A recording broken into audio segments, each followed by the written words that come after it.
Good day, everyone. My name is James Ronquillo, and I'm a grade 8 student at Frames of Mind Online.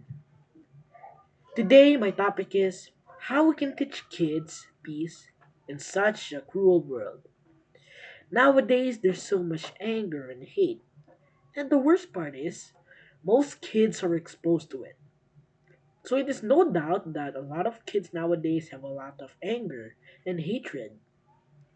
But how do you think we are gonna be able to teach kids peace? Some may say it's impossible. Others think that it's just no use since they are still going to be exposed to the violence and anger.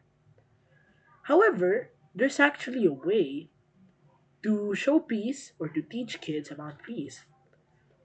We can do that by teaching them using the best teacher, our actions. As the saying goes, actions speak louder than words.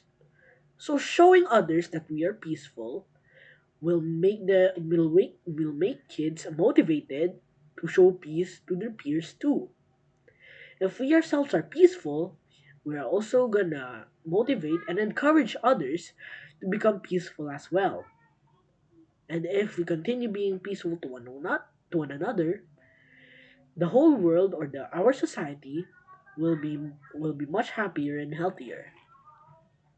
Also, we should limit the exposure of children to violence or aggressiveness and anger. As much as possible, talk in a calm way, and even if they do something wrong, don't shout or don't show your anger. Instead, forgive them and talk to them in a kind way. If we do those tips, we are going to be able to show children how important peace is. Most importantly, bring praise to our God Jehovah.